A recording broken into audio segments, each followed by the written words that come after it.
Alhamdulillah, syukur kepada Allah. Selesai kita pada malam ni, zikrullah. Jadi kita dah habis tentang zikir kita pada malam ni.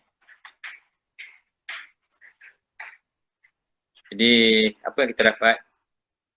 Sebenarnya ketika kita memberi salam, kita memberi salam pada Nabi, pada Rasulullah.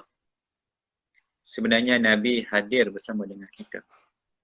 Kita memberi salam kepada Ashabul Kafi, memberi salam kepada Syekh Abdul Qadir Jalani, memberi salam kepada para malaikat, memberi salam kepada Nabi Khidir AS, memberi salam kepada sahabat Nabi SAW.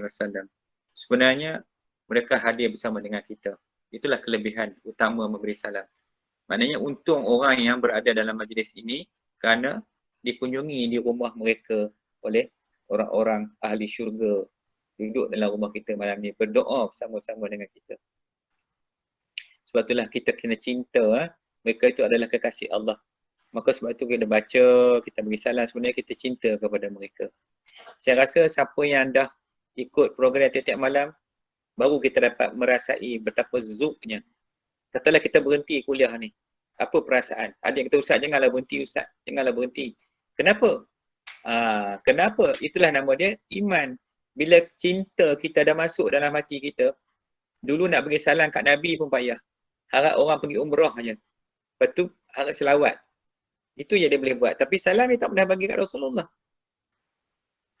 Tanda kita cinta, kita ingat pada Nabi. Ini tiap malam kita bagi salam kat Nabi. Walaupun tak banyak, 50 orang. Kalau kita ada 30 orang, dah berapa ratus kali dah salam tu sampai Rasulullah. Dan Nabi doa pula kepada kita. Demikian juga salam kita kepada malaikat, 4 malaikat utama. Malaikat, salah satu malaikat yang akan mengambil nyawa kita, iaitu malaikat Azrail ataupun dikenali sebagai Malakul Maut. Mudah-mudahan tanda cinta kita kepada malaikat. Mereka ni tentera-tentera Allah. Semua bekerja untuk Allah SWT. Mudah-mudahan dimudahkan sakaratul maut kita. Kita tak dapat lari, akhir sekali kita akan berhadapan dengan Malakul Maut. Mudah-mudahan malaikat maut itu datang kepada kita dengan rupa yang sangat cantik, yang sangat indah. Bukan sebagai rupa yang malaikat maut ni, rupa dia sangat menakutkan. Dia ada 70,000 rupa, 70,000 wajah, 70,000 tangan, 70,000 mata, 70,000 telinga. Memang menakutkan. Seperti mana kita lihat ketika malaikat maut masuk, malaikat Israel mencabut nyawa Rasulullah, dia bagi salam kepada Fatimah. Fatimah menyambut lagi malaikat maut datang nak jumpa dengan Nabi. Cuma Fatimah tak kenal. Tapi Rasulullah dah tahu dah, itu dah malaikat Azrail datang duduk depan Rasulullah. Dalam keadaan sedih dia nak cabut nyawa Rasulullah. Tak ada lagi nyawa yang paling ringan cabutan dia adalah terhadap Nabi. So jadi, itu kelebihan. Kenapa kita nak duduk dalam majlis-majlis yang macam ini. Bukan senang, kalau lepas ni kita tak buat dah, barulah kita rasa sangat duka cita sebab kita tak dapat lagi duduk di majlis yang macam ni. Tapi insya-Allah saya cuba cari masa selepas ni, yang kita janji 40 kuliah tu, lepas tu kita akan cari masa lagi untuk kita buat. Kalau tak dapat tiap malam pun mungkin kita selang-seli kan. Tengoklah insya-Allah nanti. Akhir sekali kita akan rindu kepada majlis-majlis yang macam ni. Sebenarnya majlis dalam Taifah ni, majlis ilmu zikrullah macam ni sangat syahdu. Kalau siapa yang pernah mengikuti program-program dalam tariqat, contohnya zikir-zikir, kita sangat asyik duduk di majlis-majlis yang macam ni. So inilah antara kemuliaan program yang majlis zikrullah ni. Cuma majlis kita ni unik sikit orang tak buat orang tak buat macam ni So kita je buat. Tak apalah, kita buat cara kita. Orang nak buat cara orang, biar. So kalau tengok dalam YouTube tu banyak tariqat Ahmadiyah dan sebagainya yang mengamalkan zikir-zikir mereka.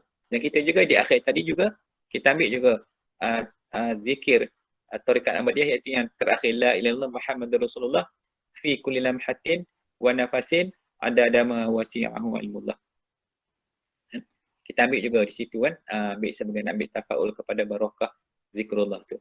Jadi sebab itulah bila kita membaca kalimah la ilaha illallah dalam zikir tadi dengan 14 harkat, jadi la tu dibaca sebanyak 6 harkat. Di panjangnya la tu, kemudian ilaha tu satu-satu harakat dan Allah tu 6 harakat juga. Jadi 6, 8, 6, 14.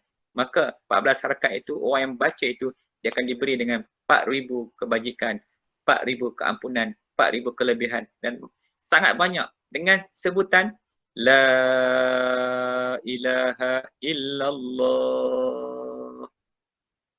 Bayangkan tengok, satu sekali baca saja Allah bagi beribu-ribu kebajikan kepada orang yang menyebut kalimat La ilaha illallah. Jadi maknanya menunjukkan betapa agungnya majlis-majlis zikrullah ni. Sebab tu biasanya kalau kita tengok imam-imam yang terbiasa dengan zikir-zikir jadi maka mereka akan mulakan dengan sebutan dulu, 3 kali dulu dipanjangkan bacaan itu.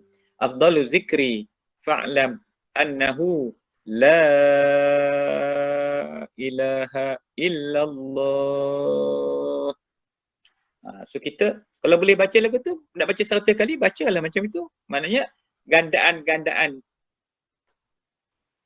pahala yang melimpah ruah yang Allah kurniakan kepada kita.